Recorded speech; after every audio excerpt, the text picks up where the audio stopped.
पुरुष सूक्त है, बहुत ज़्यादा इम्पोर्टेंट है, परीक्षा की दृष्टि से भी और वैसे भी इम्पोर्टेंट ज़्यादा है। तो ये पुरुष सूक्त है वो ऋग्वेद से लिया गया है, 10वें मंडल के 90वां सूक्त है। पूछ लेंगे आपसे कौन सा क्रम है इनका, तो 10वें मंडल का 90वां सूक्त है। कुल मंत्र इसमें 16 मंत्र हैं। 15 जो मंत्र हैं उनमें अनुष्टुप छंद है, और जो 16वां मंत्र है उसमें त्रिष्टुप छंद है। अब की बार 16वां मंत्र ही आया हुआ था। ऋषि नारायण है इनके, और देवता पुरुष हैं। कई बार पूछा जाता है पुरुष सूक्त के ऋषि कौन है, तो नारायण इनके ऋषि हैं, देवता इनके स्वयं पुरुष ही हैं। छंद इसमें अनुष्टुप छंद है, अंतिम मंत्र में मात्र त्रिष्टुप छंद है, और स्वर इसमें गांधार स्वर है, और लास्ट वाला जो मंत्र है उसमें त्रिष्टुप जहाँ पर होगा वहाँ धैवत स्वर हो जाएगा। तो पहला मंत्र है सहस्र शीर्षा पुरुषा, पुरुष है सहस्त्र अक्ष है सहस्त्रपात, स भूमिम विश्वतो वृत्य अत्यतिष्ठत दशांगुलम। ये कह रहे सहस्र शीर्षा अर्थात जो हजारों सिरों वाला है पुरुष है वह विराट पुरुष, और सहस्त्र अक्ष अर्थात जो हजारों नेत्रों से देखने वाला या हजारों नेत्रों वाला है, सहस्त्रपात और हजारों पैरों वाला जो विराट पुरुष है। स भूमिम विश्वतः, वह इस भूमि को संपूर्ण भूमि को विश्वतः चारों तरफ से वृत्वा मतलब व्याप्त करके तिष्ठति ठहरा हुआ है, दशांगुलम इसके धरती के ऊपर भी 10 अंगुल ऊपर अर्थात इस संपूर्ण संसार का अतिक्रमण करके भी दशांगुलम 10 अंगुल ऊपर की ओर ठहरा हुआ है। तो जो हजारों सिरों वाला है, हजारों सहस्त्र अक्षाचार हजारों नेत्रों वाला है, सहस्त्रपाद और हजारों पैरों वाला जो विराट पुरुष है, वह इस भूमि को चारों तरफ से विश्वतः चारों तरफ से वृत्वा मतलब आवृत करके दशांगुलम अपने स्वयं में मतलब 10 अंगुल ऊपर की ओर तिष्ठतः अवस्थित हो रखा है। ठीक है। दूसरा मंत्र है पुरुष एवेदम सर्वम यद भूतम यच्च भव्यम उतामृतस्य ईशानः यद अन्येन अतिरोहति। ये कह रहे पुरुष एवेदम सर्वम अर्थात जो विराट पुरुष है वो वेदम जानता है, सर्वम सब कुछ, यद भूतम जो बीत गया है, यच्च और जो अभी वर्तमान काल, और यद भव्यम जो आने वाला काल है। तो तीनों ही कालों को वह पुरुष है एवेदम अर्थात सब कुछ का जो बीत गया है उसको भी जानने वाला, जो वर्तमान है उसको भी जानने वाला, और जो भविष्य है उसको सर्वम अर्थात तीनों कालों को जानने वाला है। उत और वह अमृतत्व से ईशान है, अमृतत्व अर्थात देवलोक का ईशान है जो स्वामी है। यद अन्येन अतिरोहति वह अन्न के द्वारा हमेशा बढ़ता ही रहता है। अर्थात जो विराट पुरुष है जो पहले हो चुका है, जो उत्पन्न होगा या होने वाला है, उन सब को जानने वाला है। और जो अमृतत्व से ईशान है अर्थात अमरता का भी जो स्वामी है, देवलोक का भी जो स्वामी है, वह हमेशा अन्न से ही बढ़ता रहता है, वह पुरुष ही सब कुछ जानता है। आगे है एतावानस्य महिमातो ज्ञायाश्च पुरुषः पादो अस्य विश्वभूतानि त्रिपादस्य अमृतम दिवि।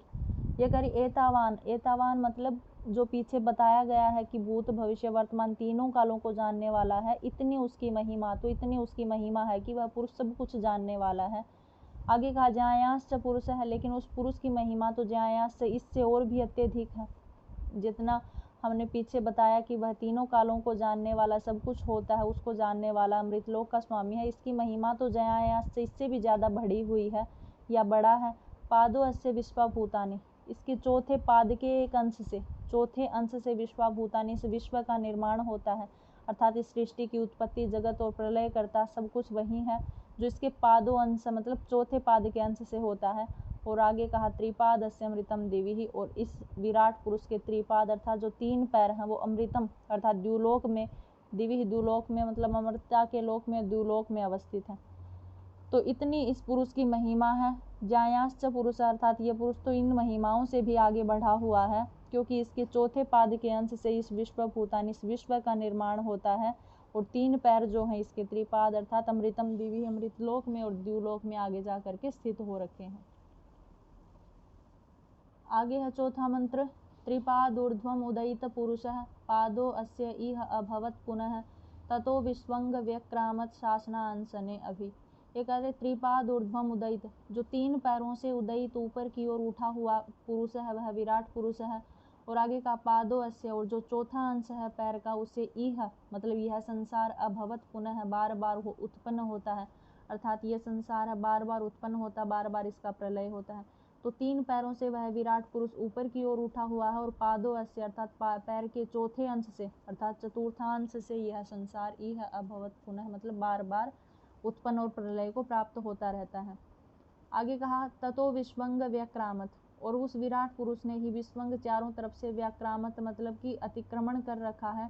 शासना अंश ने अभी, शासना अर्थात जो खाने वाले हैं मतलब चेतन पदार्थ हैं, चेतन हैं, और जो अंश ने अर्थात जो न खाने वाले हैं अर्थात अचेतन हैं, इन सभी को विश्वंग मतलब चारों तरफ से उसने व्याक्रामत व्याप्त कर लिया। तो 3 पैरों से ऊपर उठा हुआ और चौथे पैर से बार बार इसका यह संसार उत्पन्न होता रहता है, अर्थात चतुर्थ अंश से यह सृष्टि बनती है और प्रलय उत्पन्न होता है। और वही विराट पुरुष जो वह शासना अंश ने, शासना अर्थात जो खाने वाले चेतन प्राणी है और न खाने अंश ने अर्थात न खाने वाले चेतन प्राणी है, अचेतन प्राणी, इन सभी को विश्वंग व्याक्रामत मतलब विश्वंग चारों तरफ से तथा उसी विराट पुरुष ने व्याक्रामत मतलब कि व्याप्त कर लिया गया किया हुआ है। आगे है तस्माद् विराड अजायतः विराजो अधिपुरुषः स जातो अत्यरिच्यतः पश्चात भूमि मथो पुरः। अगर तस्मात् विराड अजायतः, सबसे पहले उस विराट पुरुष अजायतः उत्पन्न होते ही विराजो अधिपुरुषः, वह सबका अधिष्ठाता बन गया था, अर्थात सभी आत्माओं का या जीवात्माओं में उत्पन्न होकर के वह सबका अधिष्ठाता बन गया था। तो ये कह रहे ततो विराट अर्थात तस्मात् विराड अजायतः, जब उस विराट पुरुष की उत्पन्न सबसे पहले तो वह आदि रूप में वह विराट पुरुष या जाए तो उत्पन्न हुआ और विराजो फिर वह अधिष्ठाता बन गया। अधिपुरुष अर्थात संपूर्ण जीवात्माओं को जिसने उत्पन्न किया है उन सभी जीवात्माओं का वह अधिष्ठाता बन गया है। आगे कहा स जातो अत्यरिच्यतः, और उसके बाद अत्यरिच्यतः बढ़ गया अर्थात अतिक्रमण कर गया है। पश्चात उसके तुरंत पश्चात भूमि अथो पुरः, भूमि इत्यादि को बनाए और पुरः अर्थात पुर इत्यादि को उन्होंने बनाया है। सबसे पहले स्वयं उत्पन्न हुआ, फिर जीवात्मा को उत्पन्न किया और उसके बाद ही उन्होंने भूमि पुर इत्यादि को बना करके अतिक्रमण करके आगे बढ़ गया। आगे है यत् पुरुषेण हविषा देवा यजम अतन्वत वसंतो अस्या आसिद आज्यम ग्रीष्म इधमः शरद हविः।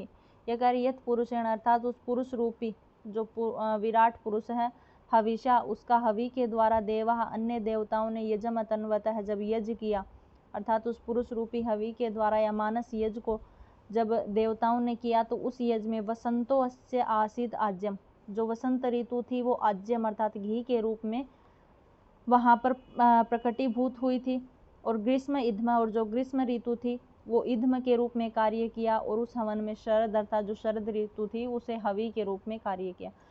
तो जब देवताओं ने विराट रूपी पुरुष का हवन किया या देवताओं ने उस यज्ञ को किया, तब जो वसंत ऋतु थी वो घृत के रूप में, ग्रीष्म ऋतु ईंधन के रूप में और शरद ऋतु जो है वो हवि के रूप में प्राप्त हुई।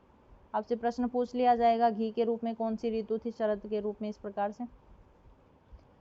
आगे है तम यज्ञम बर्हिषि प्रोक्षण पुरुषम जातम अग्रतः तेन देवा अयजंतः साध्या ऋषयश्च ये कह रहे तम अर्थात उस यज्ञ में बर्हिषि ही मतलब बाहर प्रोक्षण छिड़का गया था पुरुषम उस पुरुष के ऊपर जातम अग्रतः, उस पुरुष ने जब सबसे पहले वह विराट पुरुष उत्पन्न हुआ था तो जब यज्ञ किया गया तो वहाँ पर शुद्धता के लिए प्रोक्षण हर जगह जल का छिड़काव किया गया था या जल छिड़क करके पवित्र किया था। तेन देवा, और उस यज्ञ रूपी कार्य को देवा देवताओं ने, साध्या जो सिद्ध महात्मा है, और ऋषि इत्यादि ने अयजंत उस यज्ञ को पूर्ण किया था। ठीक है, तो मतलब कि जब वह यज्ञ होने लगा था तो उस पुरुष रूपी यज्ञ को पवित्र करने के लिए चारों तरफ जल छिड़का गया था। जो यज्ञ परिपूर्ण किसने किया था? देवा, साध्या और ऋषि, देवलोक, साध्य और ऋषि इत्यादि गणों ने वो मिल करके अयजंत उस यज्ञ को परिपूर्ण किया। आगे है तस्मात् यज्ञात सर्वहुतः संभृतं पृषदाज्यम पशूंस्ताश्चक्रे वायव्यान आरण्यान ग्राम्याश्च ये कह रहे तस्मात् यज्ञात सर्वहुतः, तस्मात् अर्थात जब यज्ञात यज्ञ में सर्वहुतः जब सब कुछ आहूत कर दिया गया, अर्थात देवताओं ने जब यज्ञ संपादन किया या उस यज्ञ में सब कुछ सर्वहुतः सब कुछ आहूत कर दिया गया, तो संभृतम पृषदाज्यम, संभृतम वहाँ से उत्पन्न हुआ पृषदाज्यम, दही से युक्त घी की उत्पत्ति हुई। पशुंस्तांस चक्र, और पशुओं को चक्रे बनाया गया। कौन से पशु? जो वायव्यान अर्थात वायु में विचरण करने वाले हैं, आरण्यान जो अरण्यों में विचरण करने वाले पशु हैं, और ग्राम्यास चाहिए, और ग्रामों में जो पशु पक्षी इत्यादि विचरण करने वाले हैं उन सभी पशु पक्षियों को बनाया गया। आपसे कभी कभार प्रश्न पूछ लिया जाता है कि पशुओं की, वेदों की या घी से युक्त दही इत्यादि की उत्पत्ति कहाँ से हुई, तो आपको बताना यज्ञात, उस यज्ञ से, मानस रूपी यज्ञ जो उस विराट पुरुष के लिए जो यज्ञ किया गया, तो उस यज्ञ में जब सब कुछ आहूत कर दिया गया तो उससे पृषदाज्यम अर्थात दही से युक्त घी उत्पन्न हुआ, और वायव्यान आरण्यान ग्राम्याश्च, वायव्यान अर्थात वायु में विचरण करने वाले, आरण्यान अरण्यों में विचरण करने वाले, और ग्राम्याश्च गांव इत्यादि में विचरण करने वाले पशु पक्षियों को पशुंस्तान चक्र अर्थात बनाया गया। आगे है तस्मात् यज्ञात् सर्वभूतः ऋचः समानि जज्जीरे छंदांसि जज्जीरे तस्मात् यजुः तस्माद् अजायत। ये कहे तस्मात् यज्ञात् सर्वभूत अर्थात जब उस यज्ञ मानस रूपी यज्ञ में सब कुछ आहूत कर दिया गया तो वहीं से ऋचः सामानि जज्जीरे, ऋचः है ऋग्वेद, सामानि सामवेद, जज्जीरे उत्पन्न हुए। अर्थात उस यज्ञ में जब सब कुछ आहूत कर दिया गया तो वहीं से ऋग्वेद और सामवेद की उत्पत्ति हुई। आगे कहा छंदांसी जज्जीरे तस्मात्, तस्मात् अर्थात उसी यज्ञ से छंदांसी छंद आदि जज्जीरे उत्पन्न हुए। और आगे कहा यजुः तस्माद् अजायत, और उसी यज्ञ से तस्माद् मतलब उसी यज्ञ से अजायत उत्पन्न हुआ यजुः यजुर्वेद। तो उस यज्ञ में जब सब कुछ आहूत कर दिया गया तो वहीं से ऋग्वेद, सामवेद, यजुर्वेद और छंद आदि उत्पन्न हुए। आगे है तस्माद् अस्वाः अजायन्त ये के च उभयो दत्तः गावो है जज्जीरे तस्मात्, तस्मात् जाता अजावयः। ये करे तस्मात् अर्थात उस यज्ञ से ही अश्वाः अश्व अजायन्त अश्व उत्पन्न अर्थात घोड़े इत्यादि उत्पन्न हुए। ये के च उभयो दत्तः और जो कोई पशु उभयो दत्तः दोनों तरफ दांतों वाले पशु हैं जैसे खच्चर इत्यादि, ये सब पशु उत्पन्न हुए। गावो है जज्जीरे तस्मात्, और तस्मात् मतलब उसी यज्ञ से गावो अर्थात गायें इत्यादि उत्पन्न हुई। और तस्मात् जाता अजावयः और उसी यज्ञ से अजावय अर्थात भेड़ बकरियां इत्यादि उत्पन्न हुई। तो उसी यज्ञ से अश्व अर्थात घोड़े उत्पन्न हुए, उसी से गायें उत्पन्न हुई और उसी से भेड़ बकरियां उत्पन्न हुई। और उसी यज्ञ से उभयो दत्तः है दोनों तरफ दांतों वाले जो भी पशु थे वो सब उन सब की उत्पत्ति हुई। आगे 11वां मंत्र है, उसमें कहा यत् पुरुषम वेदधुः कतिधा व्यकल्पयन् मुखम किमस्य को बाहुः काप उरु पादा उच्यते। ये कह रहे यत् पुरुषः वेदधुः अर्थात उस पुरुष को वेदधुः जब बांटा गया तो कतिधा व्यकल्पयन् कितने भागों में वैकल्पित किया गया। अर्थात जब उस पुरुष को बांटा तो कतिधा व्यकल्पयन् अर्थात कतिधा कितने भागों में वैकल्पयन् उसको विकल्पित किया गया या कल्पित किया गया। मुखम किमस्य अर्थात उस पुरुष का मुख क्या था, को बाहु उस पुरुष के बाहु क्या थे, और का उरु उरु मतलब उसकी जंघाओं को क्या कहा गया, और पादा उच्यते पाद क्या कहे जाते हैं या क्या कहे गए।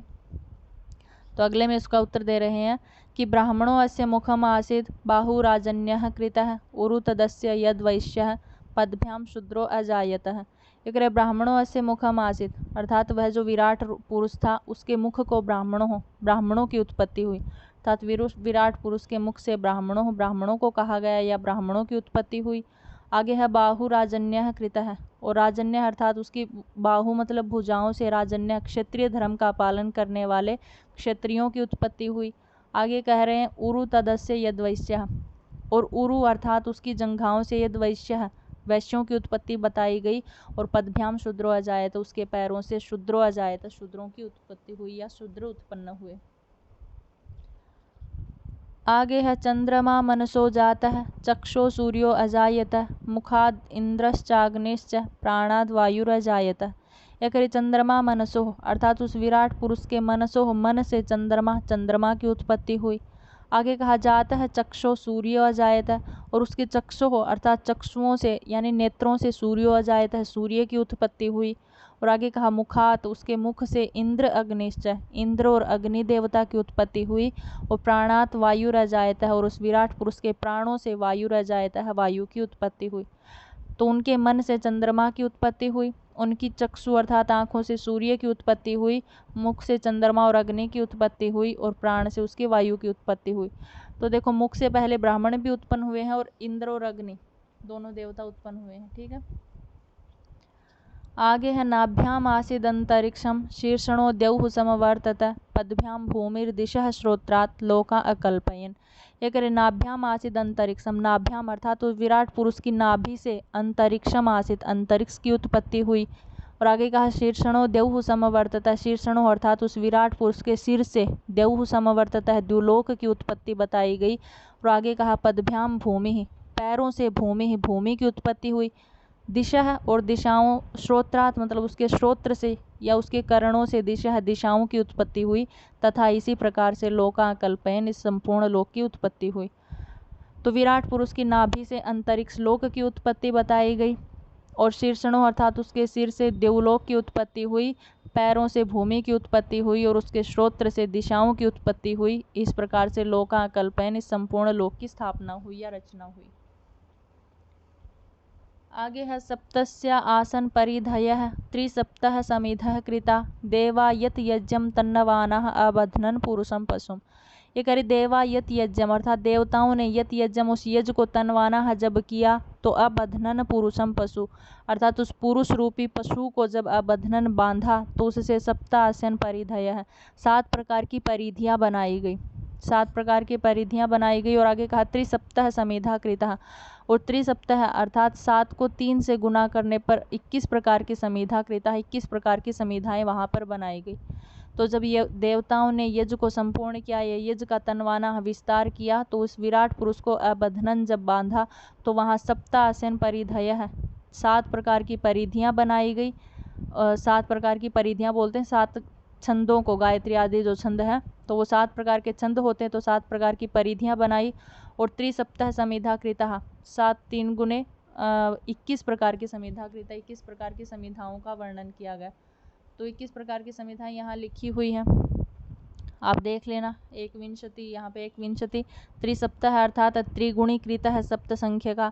जब 7 संख्या को 3 गुणा करेंगे तो 7 3 21 होकर के 21 समिधाएं कौन सी हैं, तो उसमें 12 मासः 12 प्रकार के मास थे, 5 ऋतवः 5 प्रकार की ऋतुएं थी, त्रय लोकाः और 3 प्रकार के लोक थे, असावादित्य और आदित्य आदि मिलकर के ये सब हैं। 21 प्रकार की ये समिधाएं बनाई गई। आगे है यज्ञेन यज्ञम अयजन्त देवास्तानि धर्माणि प्रथमान्यासन ते हनाकम महिमान सचंत यत्र पूर्वे साध्या संति देवा। ये कह रही यज्ञेन यज्ञम अयजंत है, जब यज्ञ के द्वारा यज्ञम अर्थात देवताओं के द्वारा अयजंत है यज्ञ को पूर्ण किया गया तो देवा देवता लोगों ने तानी उस यज्ञ में धर्माणी धर्मों को रखा प्रथमान्यासन सबसे पहले। किन धर्मों को, तो सृष्टि रूपी जो धर्म थे उनको, या सृष्टि रूपी जो धर्म अर्थात व्रत आदि जो नियम आदि थे उनको पहले रखा गया। अर्थात जब देवताओं के द्वारा उस यज्ञ को किया गया या यज्ञ को संपूर्ण किया गया तो उसमें सबसे पहले प्रथमान्यासन धर्माणी अर्थात सृष्टि रूपी धर्मों को सबसे पहले न्यासन रखा गया। तेहनाकम महिमान सचंत है अर्थात वे महिमाशाली लोग, तेहनाकम नाकम होता है स्वर्गलोक में, सचंत है प्रवेश करते हैं या स्वर्गलोक को प्राप्त करते हैं। यत पूर्वे साध्या संति देवा, तो उस यज्ञ को किसने किया, देवा देवताओं ने, पूर्वे साध्या जो पूर्व से ही अपनी साधना इत्यादि से स्वर्गलोक को प्राप्त कर गए हैं, उन देवताओं ने जिस प्रकार से वो देवता स्वर्गलोक में रहते हैं तो उस मानस रूपी यज्ञ को जिन जिन ने किया उन सभी ने किसको प्राप्त किया, नाकम सचंत, नाकम अर्थात सभी लोगों ने अपनी महिमा से नाकम स्वर्गलोक को प्राप्त किया। तो अब की बार यही पूछा गया था, ते है नाकम महिमान सचंत है, इसमें सायण के अनुसार नाकम पद का क्या अर्थ है, तो नाकम मतलब स्वर्गलोक। अर्थात जब देवताओं ने यजन किया तो सृष्टि के नियमों को सबसे पहले रखा गया और वो जो देवता हैं वो महिमान है, अपनी महिमा से नाकम स्वर्गलोक को सचंतः प्राप्त करते हैं।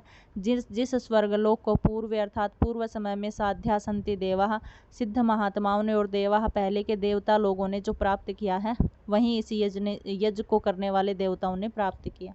ठीक है, ये था आपका पुरुष सूक्त। जल्दी जल्दी हो गया ना, थोड़ा सा आपको समझ में आ तो गया ना अच्छे से।